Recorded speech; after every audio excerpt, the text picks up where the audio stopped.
Hi, welcome to episode 83 of Meraki Unboxed. Wonderful to have you back with us again. As you well know by now, I'm sure, this is a podcast that we run every 2 weeks from Meraki. Lots of content.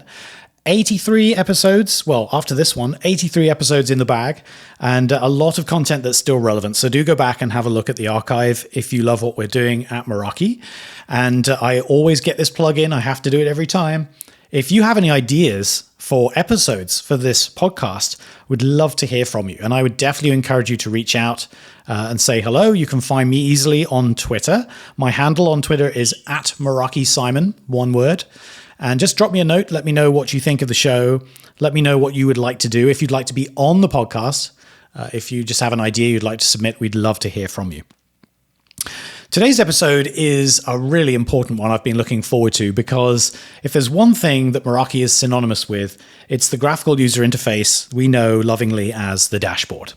And we're really going to dive into the dashboard today, a little bit of the history of it, also what we've been doing to really help it evolve as we continue to grow not only the capabilities, but also the product lines here at Cisco Meraki. It's absolutely vital to keep that interface useful, since that's what you're looking at every single day. So that's what we're here to talk about.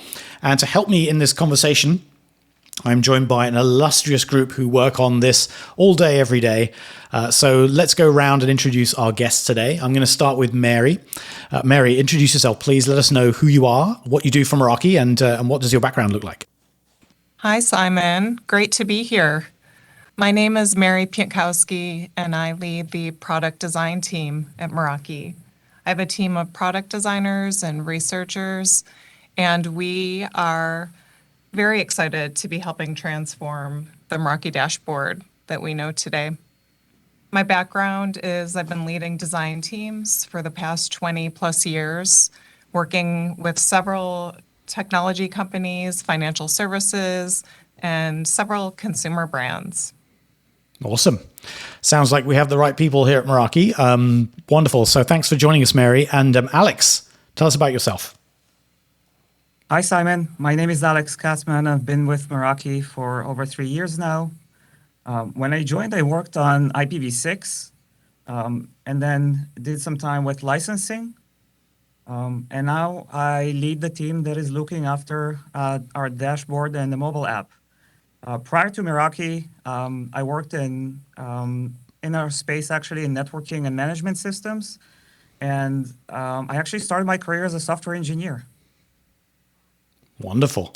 And before we hit the record button, Alex was telling me that he's the number one fan of Meraki Unboxed. Listens to every episode. So thanks, Alex. We really appreciate that. That's true. Jordan, tell us all about you. So where to start, Simon? So I've been at Meraki for, 7 years? So about half the time you've been here, Simon. But I am an official OG at Meraki. I've had a variety of roles here. Most recently, I am on the solutions marketing team, and I am a solutions evangelist, which is a really fancy way of saying I'm a professional fanboy. So I love my job, I love Meraki, and I'm happy to be here. Thanks for having me. We love all the fanboys we can get our hands on, and there are plenty of them working at Meraki, which is pretty cool. Indeed. All right, so let's get into the topic for today. As I said, we're all about the dashboard today, and the history of this is really, I think, good to have a look at. So we're just going to rewind. And actually, I'm going to start it off. I'm going to start it off with, because I've been around this industry for an embarrassingly long time. I've got the gray hairs to prove it. Thank goodness this is an audio-only podcast at the moment. They keep bullying me to make it video, but audio only for now. As a result of having been around for a while, I've seen a lot of interfaces. Obviously, like many people, I started out with a command line interface, got comfortable and familiar with that approach. But then towards the end of the 1990s, can anybody remember back that far? Let me know if you're that old as well. Some graphical user interfaces started to come in, and they were super rudimentary. We had really bespoke software. You had to download an application. That application looked pretty ugly. You probably had to install some drivers on your computer to make it work. Every single time there was an update to features or to a new product being added to that management interface, you had to download a new version of it and install that. It was a mess. It was generally quite unpleasant.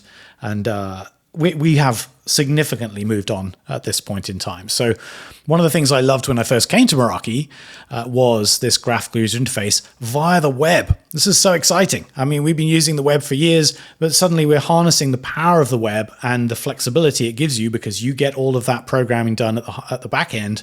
It's all, essentially viewed via the cloud, via the internet, and we can work on it in the background and keep it effective for you. So that was quite revolutionary at the time. I mean, there were a few other examples around, but I think Meraki was one of the early pioneers of a really good-looking graphical user interface for managing the equipment. And so, our customers love that. But, Jordan, jump in and tell us what your perspective is, because you've been around for a while too. Yeah, so I think one of the things that strikes me looking back across my time here at Meraki is that, when I joined the organization, 7-8 years ago, it was, your basic networking stack. It was security, it was switching, it was wireless. And in that time, since I started, what are we up to now? 8, 9 products, and we've even had products that have failed, go to market and failed. RIP MC phone. But it's really along with just the simple interface. I think just seeing the growth of everything else on there has been kind of eye-opening. Whether it's mobile device management or cellular gateways or sensors or what have you, and I'm sure more things will be added in the coming years. But yeah, that's one of the coolest things that I've seen since I've been here, is just the growth of what is managed on that GUI and seeing that come to fruition. But yeah, this has always been what we've been about. Is dashboard has been the central kind of unifying thing that brings all the products that we produce together in a comprehensible, easy to use way. So dashboard's always been core to what we do at Meraki, for sure. Absolutely. Yeah, and our customers do love it. I mean, it's a hugely popular part of what we do. We still get lots and lots of feedback around its simplicity. And of course, if there's one word synonymous with Meraki, it's got to be simplicity. You hear that all the time. So, I think that's a good piece of context to help us set out there. But from a UX perspective, just bring in the product team. Just give us your reflections as you came into the organization, and obviously thinking about your backgrounds as well, looking at user experiences and interfaces. What were your perceptions of the dashboard, and what did you appreciate about what you saw? Maybe I'll start. I actually started using dashboard prior to me working here. I competed with Meraki in the wireless space, and I had it in my lab. I had Meraki and other solutions as well, so I had like a good point of reference. And I loved it. It was very simple, without any training or reading anything. I could get things done. And so my only thought was always like, how do I compete with that? How do I make it even more simple and better? Right. But over the years, as time moved on, it was interesting to see that the competition was evolving as well, and I felt like it would be like really cool to be in Meraki and keep working on this product to take it to the next level. And I feel super lucky that I actually get to do this now. Absolutely. And Mary, I mean, you obviously you've come in, and as like you said, you've done this before at other places. So what were your perceptions when you first came in and saw what we do? Yeah, and fun fact, Alex and I worked together in the past. I was a consultant when he was working at a wireless company, and we transformed that product together, and it was truly amazing. And we got so excited that we were going to be able to do it together here at Meraki when I joined. So I joined about 2.5 years ago, and yes, our customers love dashboard. As a designer, when I was onboarding in that first week and I was introduced to the products, I thought, wow, there's a lot of opportunity here to take this enterprise application to the next level. And, it really is an amazing product. It's like you said, Simon, a graphical interface that's really simplified how people do networking. We don't have to use, code. And what became clear to me is that the application was truly designed by engineers and evolved by engineers over the past 10 years, and brilliant engineers who I love working with. However, the what our customers see as simple, I could see a lot of opportunity for actually making the design and the user experience much simpler and really taking it up a level. Yeah, and that actually leads me on to the next question that I had in my mind as well. And again, I think it's really interesting to have Mary, you and Alex on this conversation, because you're looking at this from a broader perspective, like from a UX as a discipline.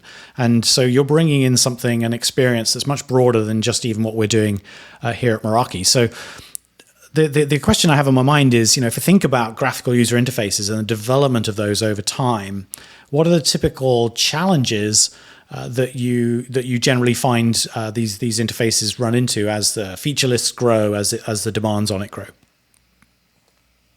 Well, I'd love to start with that. I mean, something that we see that is very common in enterprise software is that the software will reflect the silos. And what we see with Meraki Dashboard today is we see a mirror of our product stack. And there's an opportunity to better support workflows. For example, when you use Dashboard, it can be challenging to set up a VLAN because you want to set up a VLAN, but our interface requires you to move from silo to silo instead of guiding you through a workflow. Mm-hmm.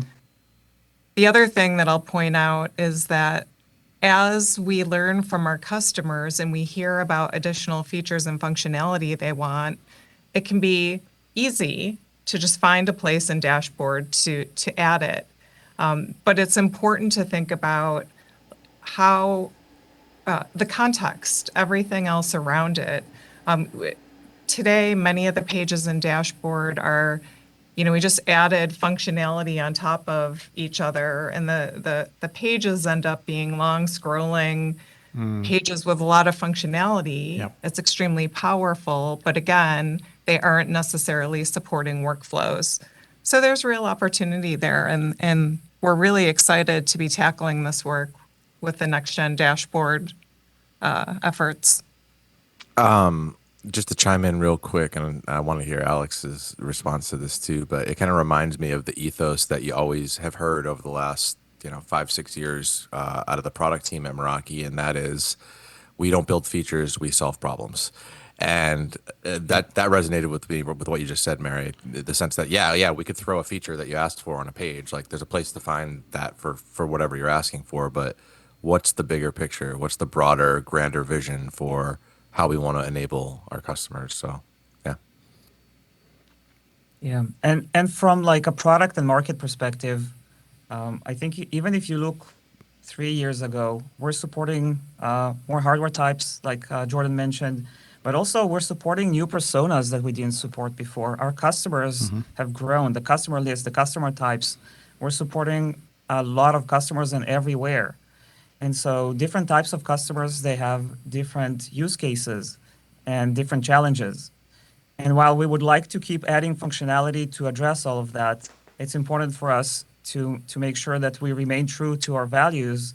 And while adding more functionality, we want to maintain being the simple solution that everybody can use. Yep, so true. And I must admit, you're reminding me as you're all talking through this of, the one thing that I found challenging at the beginning when I first joined the organization, until my muscle memory kicked in and I'd built all those synaptic connections in my head. I knew what I needed to do. I knew how to build a network. I understood the protocols and the disciplines required to make everything work. The challenge was, well, where is it? Where is it in this interface? I've got to find this thing. And I know I saw it somewhere. Maybe it was on this page. Maybe it was on that page. It's inevitable, I'm sure, as you start to grow. And this is what makes the challenge of UX so interesting, I think, is how do you balance that? Because you are talking about a fairly complex capability. At least the product can scale to solve quite complex problems. So as a key component of conveying this simplicity mantra that we're always sharing at Meraki, I think it's absolutely vital to focus on keeping that as effective as possible. Alex, you also mentioned competition and the fact that you were working for a competitor previously. So what have you seen with other graphical user interfaces? How have they dealt with it, and how would it compare? Would you say? Well, there are some benefits of not being first to the market. And one of the benefits that I had is that I could always look at how Meraki solves problems and then iterate on that. And so if you look at a lot of other competitive products that are on the market, they look at each other and the market keeps changing. And so the competition is catching up. They had the opportunity to see what we've done. It was actually interesting to see that over the years, a lot of competitors started with something that looked not very far from Meraki, but they adapted and changed. And so we're doing the same. We're also changing and adapting. But we are solving problems today that nobody else is solving. And so we're again in this position where we have the opportunity to redefine this market. Now we're at the edge of my own knowledge of the history of what happened here.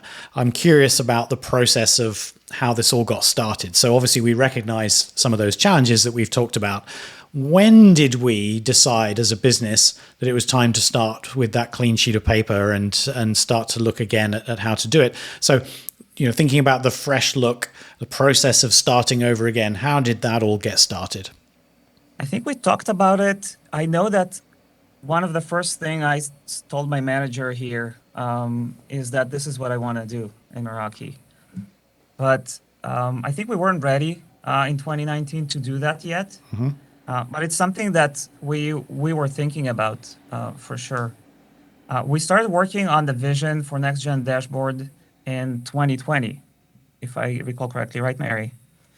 And so we iterated actually pretty quickly. We had a vision, and about 6 months after the vision, we already had a prototype, a working product. So I would say it's something that happened in the past 2 years. I'd like to add that when I joined, I was very excited to be joining at a time where we could look at the entire experience and work together on this vision type that's really serving as the foundation that's driving all the work we're doing today. The other thing that was really important as a design leader when I joined and I looked at the dashboard and how the teams were working, we had no design system. So we had no consistent system of reusable design components or code. All of the teams were doing their own thing. And we realized that we had a real opportunity here to not only transform what dashboard looks like and how it supports workflows, but we could also work toward massive efficiencies in how we work internally. And, the design system brings these efficiencies, but yes, it also is giving us the opportunity to transform the look and feel. And while this is an enterprise application and it's for IT folks are people too, and they deserve a really beautiful and efficient and effective interface. I'm very interested in this question around the design system that you raised there, Mary, because I'm guessing that many of our listeners will be a little bit more steeped on the networking side of things, but maybe a lot less on the design side. And I would include myself, frankly, in that as well. So what is a design system? And give us an example maybe of what they look like. Yeah, so a design system is a library of all of the UI elements and components that go into an application. So everything from the smallest items like a button or a checkbox, then as we combine those elements into larger UI components like tables, and then we bring those components together into pages and workflow patterns. So the design system is a set of those reusable components that can be used across the board. All teams can grab them from a library and build pages that feel consistent and they're reusable. So you don't have to design them and build them over and over again. Actually, as you're saying that as well, that makes me think about smartphones, where I guess I've come across this concept, I think, both with iOS and also on the Google operating system, Android. I think there's been this move towards these design systems. And if we think about particularly iOS, there's a lot of consistency in the look and feel as you go between different apps, even though they're created by different developers. Am I in the right ballpark here? Absolutely. Yeah. And if I may add a technical aspect here as well, is that not only these components are reusable, and we create patterns that teams can use so they don't have to rethink the experience every single time. We also test it, and we test it at scale. And so we know that when our engineers are using these components, we know that not only they'll get that great unified look and feel, we also know that it will perform and work properly and fast and reliably. Design systems are key to really designing cohesive platform experiences. If you look at Apple, from a mobile interface to a desktop interface, it feels like Apple. If you Right. when you use the Salesforce platform, again, things look and feel and behave consistently across the experience. And that's largely due to their design system. So which design system, I mean, what approach have we taken? What is this approach that we've used to try to create that language of our own? We created our own design system, actually. We didn't adopt something from the market. So we have a team of designers and engineers here who design these components and then develop them. Internally, we call this design system magnetic. I've heard that term. So this is an internal one we've created ourselves. That's really interesting. Yeah, and we hope that not only Cisco Meraki will adopt it, but other teams in Cisco as well. So what were the goals for this next generation dashboard? This is really exciting work you started. Obviously, not at the easiest time either, starting it in 2020. It's not an easy time to be working as a team, as we were all sent home in March of that year, and it's definitely created some challenges. But tell us about that process and what the goals were for it. So the high-level goal that we had was to be the cloud management solution for Cisco. There are other changes that are happening in the market as well. So not only we, Meraki, build solution on top of our platform, there are other teams that we're working with. They're also building solutions on top of the platform. And of course, we just announced at Cisco Live that we're going to support Cisco hardware as well. So we wanted to make sure that we have a dashboard solution that can really support all of these use cases and really be that truly one place that customers go when they want a cloud management solution for their networking. Additionally, a significant goal in this effort as well is to focus more on the troubleshooting and the alert experience. So we're looking to make the pages and the flows smarter, really surfacing the most important things at the right times to help our customers focus on the right things at the right times and solve the most critical problems. Right. This is ringing some bells with me as well. So more contextual troubleshooting, essentially, and it's a challenging one, isn't it? I mean, if you've got something happens in your network and you're trying to pinpoint exactly what it is that caused that, it can be a little bit like finding a needle in a haystack. Maybe that's an exaggeration, but it can be challenging to find exactly where that came from. So I guess we have the opportunity to bring a little bit more intelligence to the process as we smarten up the platform. Yeah, we have the opportunity to really give customers what they want. When I speak with customers and ask them about their challenges, they're typically describing their network. They're typically not talking about like hardware specifically. They're talking about their network. They're talking about their applications. They're talking about their clients. And so what they would like to have is that single pane of glass that they can go to and understand, how is my environment going? How is my day going to be looking like? Should I be focusing on troubleshooting today, or am I going to have some time to optimize the performance? And how can dashboard help with all of that? We've been on the market for longest, and we have a lot of data over the years that we gathered across all market verticals and all customer sizes. We can use all that data to really help customers achieve their goals, tell them what is going on in their network very easily, and align with the way they think about how they want to use products, instead of focusing more on kind of the hardware and how things work under the hood. Like one simple example, besides like understanding how things are going, is like with policies. Customers typically say, like, I want to block an application, like I want to block Facebook or something on my network. They don't think about it as, I want to go to a device and then create a rule, and then I want that device to block it. They don't care how it gets blocked. They just don't want it on their network. And we have an opportunity to kind of add the intelligence to do that for them. I think we also, the tools in the market have changed over the years.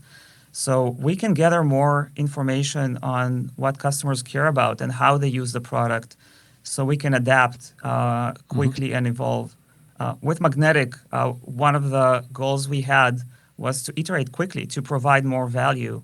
Our customers are paying for dashboard. They're paying a subscription service, and would like to provide value. And we've been doing that, but we're going to provide even more value now as a result of us being able to iterate quickly, to understand how customers are using the product and what they care about, and then iterate even further. It's so wonderful hearing the consistency. Jordan touched on this concept as well. Something which I think we do extremely well at Meraki is this idea of solving problems, not building features. Of course, we're building features, but our focus is on what are our customers actually trying to do, and what challenges are they trying to solve. And Alex, you articulated that so well there, that we're trying to think about the things customers are trying to do with their network. And generally speaking, they will describe that in other terminology than specifically the networking component. It's the applications. It's what people actually interface with and see and touch. So I think that's a real great strength that we have, and it's awesome to hear that carrying forward.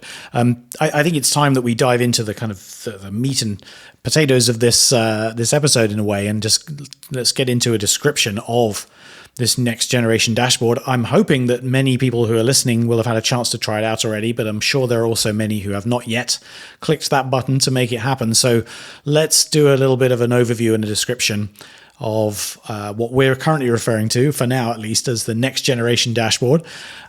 Tell us a little bit about it and what makes it better. Sure. Well, I'll go ahead and get started. So the next generation dashboard is a combination of a new look and feel, and a streamlined and improved experience. And some of the things that I would highlight are, in addition to a new look and feel, are new landing experiences that are more useful.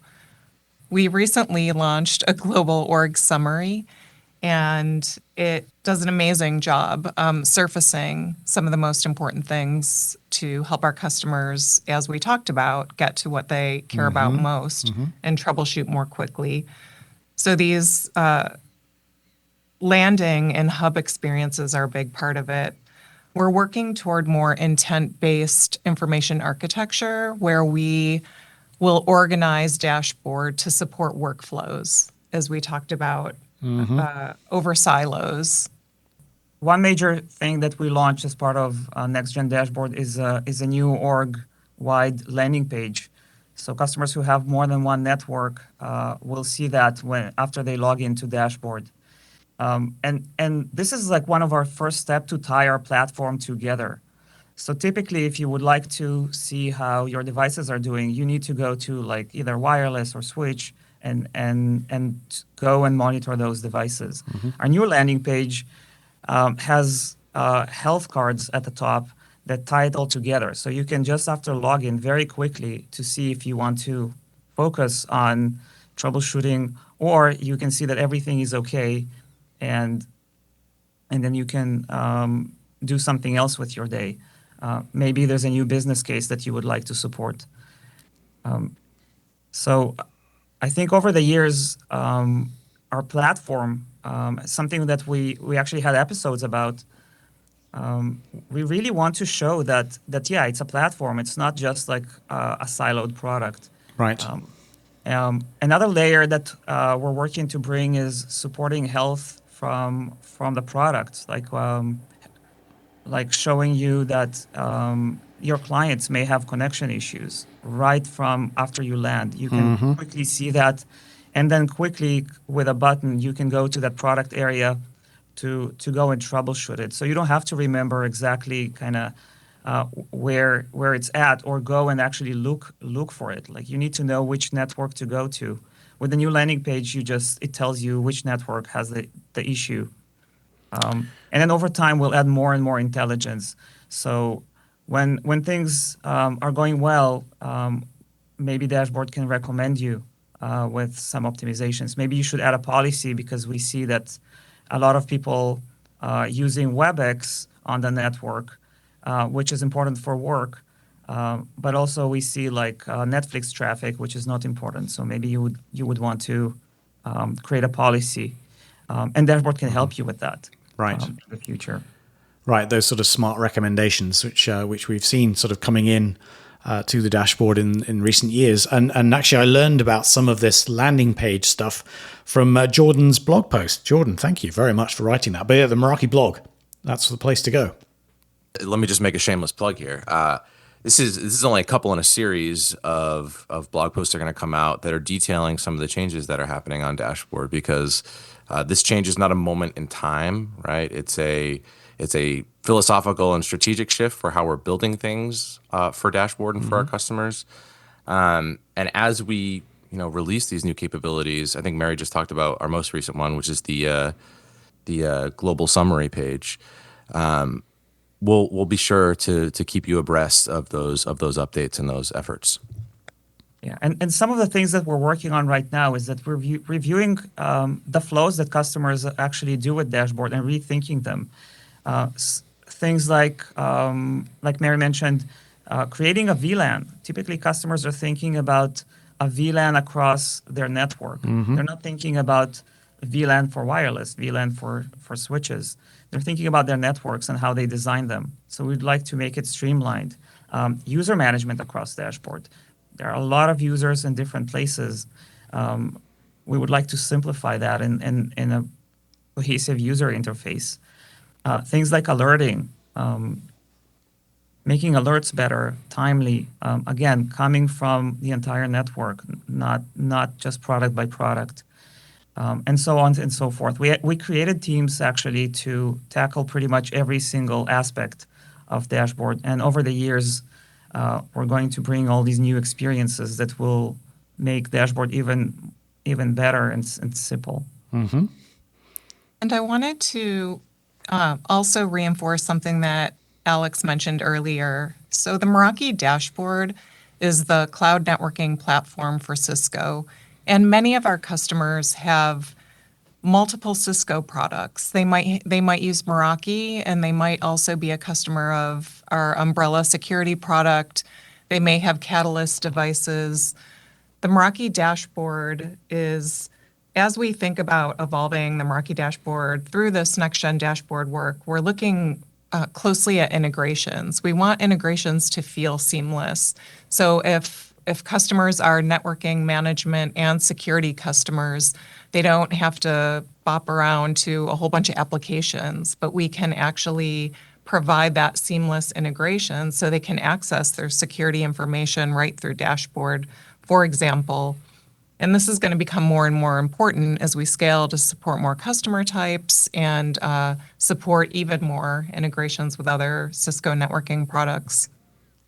Yeah, that's a big deal. I mean, that's a huge statement there, and it's been amazing to watch that unfold at Cisco Live, especially where I think we really started to get this vision shared out to the public around sort of the Meraki interface becoming the management interface over time for a number of different Cisco products. So that's an extremely exciting development. And I think correct me if I'm wrong, but I think it was at Cisco Live that we made the announcement around this dashboard and really this new version of the dashboard, and that we really wanted to then flip the switch and start to get adoption happening. So how is that going so far? What have we seen? It's going really well, I'm happy to say. We have around 25% of our customers now in our public beta. Wow. Yeah. That's big. So a lot of our listeners, I hope they're already using it. We have less than 1% of our customers are opt-out. So we actually created a new mechanism for doing public betas where customers can just opt in to the beta and try that new experience and provide feedback. We're also using new feedback tools. And our customers, I'm happy to say that only less than 1% actually decided to go back to the previous experience. We had a banner that prompt customers to opt in. Because of the large number of customers that we have right now, we removed it, but it is still available to everybody through a page that we created that's called Early Access. So customers can try it, and even if there's something there that they don't like, they can tell us about it. And since we launched in June, we already had several iterations. So like I said, our goal was not to just ship something and be happy with it. It was to keep iterating. And so that goal of Magnetic being a platform for engineers to be able to use and iterate quickly, that has been proven to be very successful. And I can say right now that we reduced the time that it takes to build something new by an order of magnitude. So things that took months in the past take weeks now, and things that took weeks take days. It was that significant. That's wonderful. And what you're telling us as well is a story of great success, because it sounds as though you've actually had more uptake than you were even expecting at this point. And so that's probably giving you a lot of feedback to work your way through. And I'm actually really interested in this feedback system that you've built in here, because it's a little bit of an evolution from the good old Make-A-Wish box that I'm sure many of our listeners will remember. It's still there, of course, on the lower right corner of every dashboard page, but it's being handled a little bit differently now with this new version. So maybe elaborate on that a little bit. Sure. Yes, we added a button to provide feedback, a blue button that you can see on the pages. And one of the new things that we can do now is that customers can tell us exactly, they can point to the component on the page that they would like to provide feedback on. So instead of just writing a text about something, they can actually point to a specific component. On the back end, we also have a nice user interface for that tool, and we can make sure that the right feedback goes to the right team that is responsible for that page.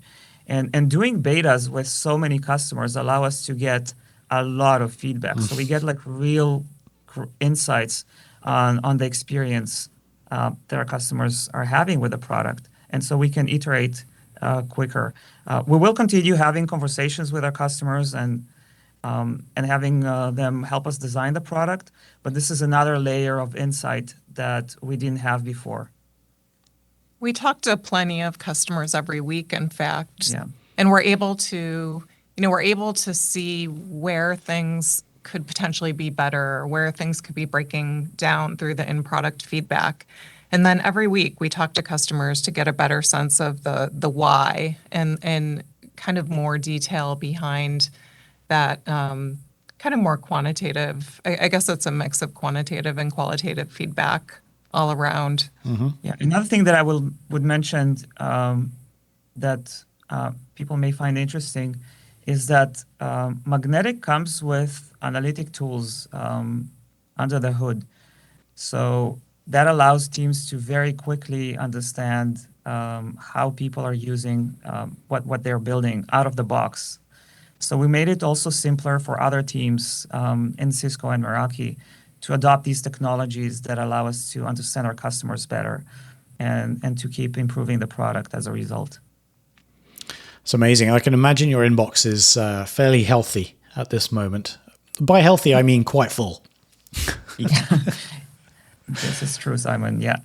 I think we exceeded didn't in the first day, we exceeded our goal for beta customers Yes. within 24 hours. We really underestimated how many customers will opt in to this beta actually, and we reached our goal within the first hour. I also want to say that our marketing team that Jordan is part of has done an amazing job really showcasing that, and we launched it in Cisco Live. It was all over the screens there, so that of course helped as well. And we're getting a lot of great feedback. There's a lot of positive responses. I think these actionable landing pages are definitely proving to add value. And, we're learning some important things that we need to learn while we're in beta as well.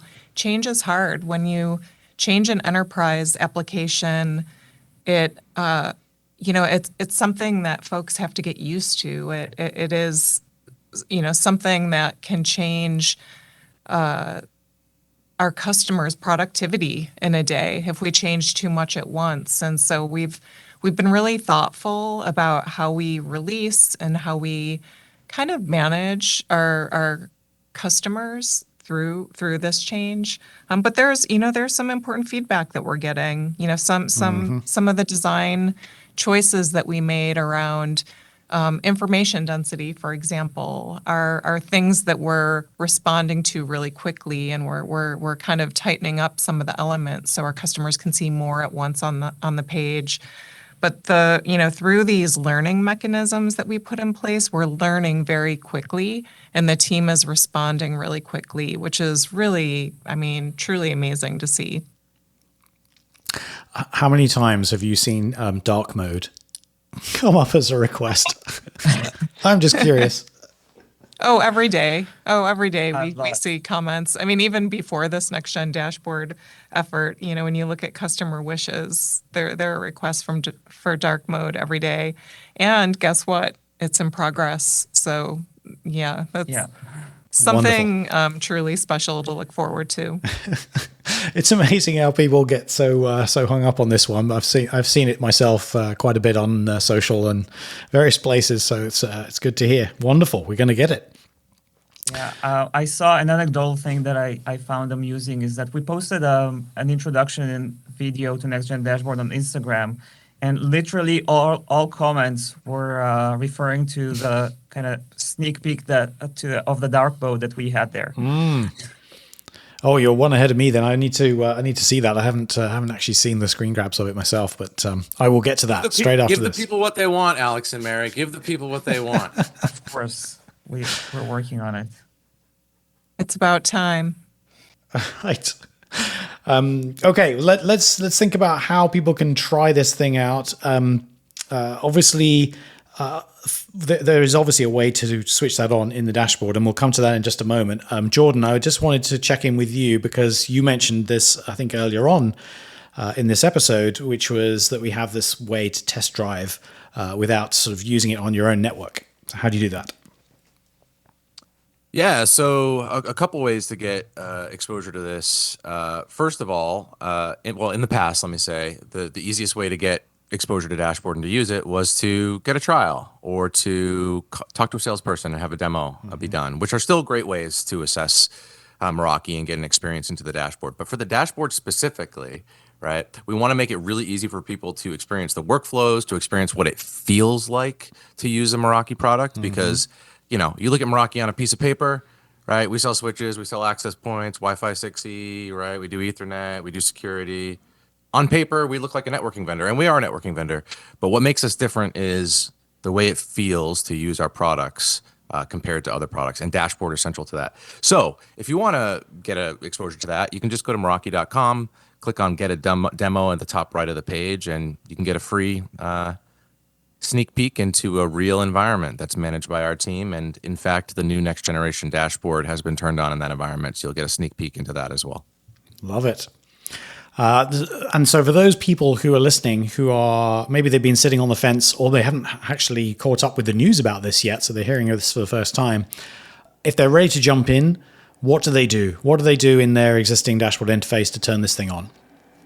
Sure. Yeah. So in the past, you might have had to call support, turn on an early access feature, but we're trying to make that as easy as possible moving forward for all early access capabilities. And now we have a dedicated page on the dashboard for all these early access features that you can turn on in a kind of line item kind of way. So you don't have to turn everything on, everything off. You can kind of pick and choose what you want to experience early. And you can get there by going to the organization early access page that should be present on everybody's dashboard, regardless of what products that you have.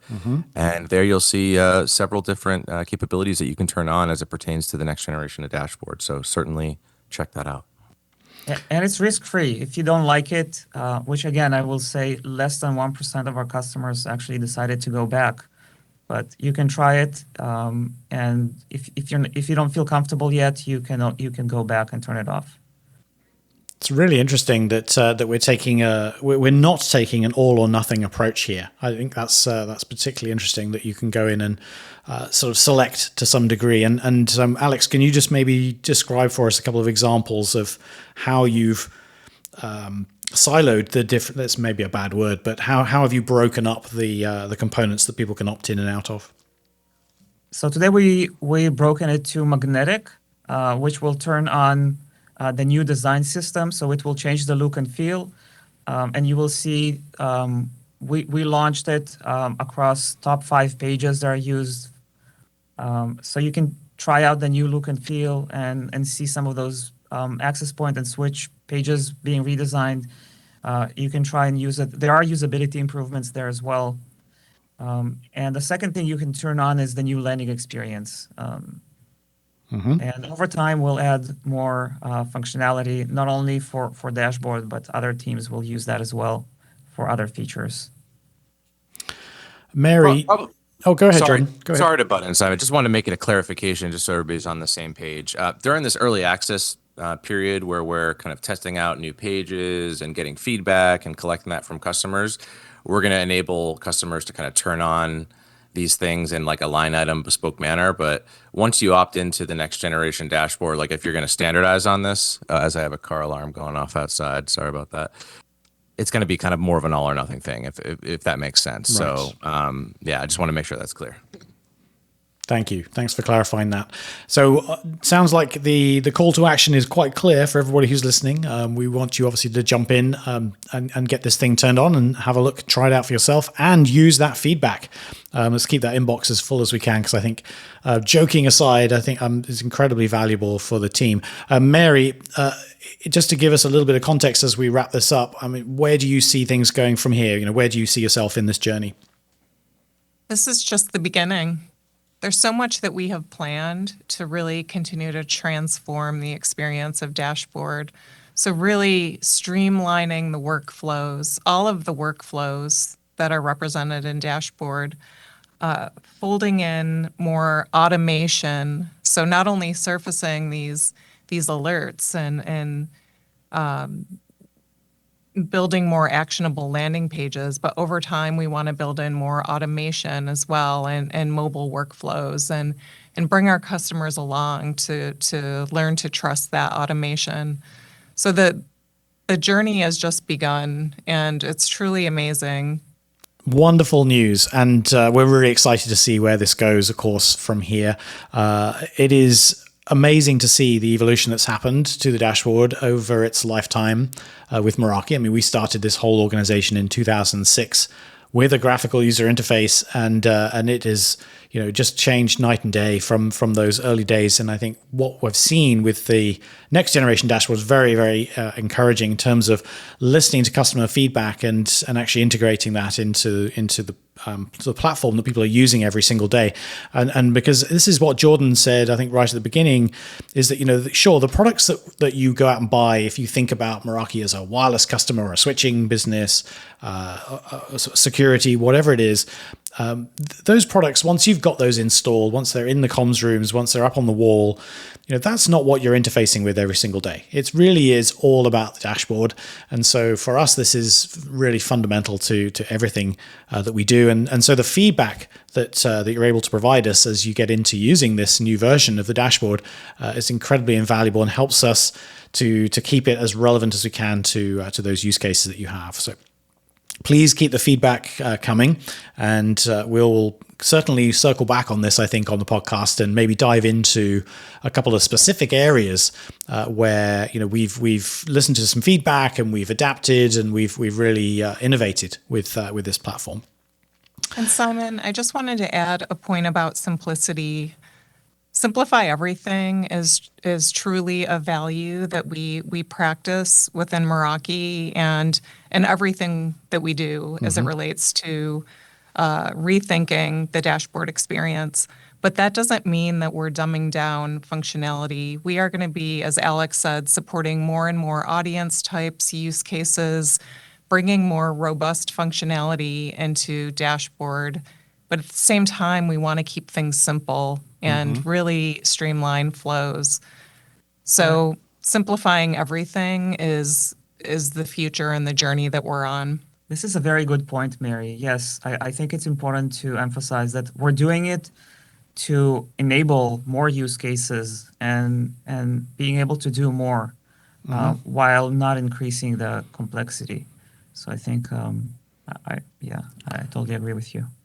And that's progress. That's what technology is supposed to do, right? It's the things that were difficult for us before, we make them easier so that we can stand on the shoulders of those who went before us and move on to new challenges. So that's I think a really exciting element of what we're doing at Meraki, and why I think of this as a kind of ongoing journey. There's no destination here. We're always going to be innovating and looking at how we can solve new problems with standing on the shoulders of those who've gone before, as I said. So very exciting allowing stuff. Our customers to do the same, enabling them with our platform. Of course. Yeah, absolutely.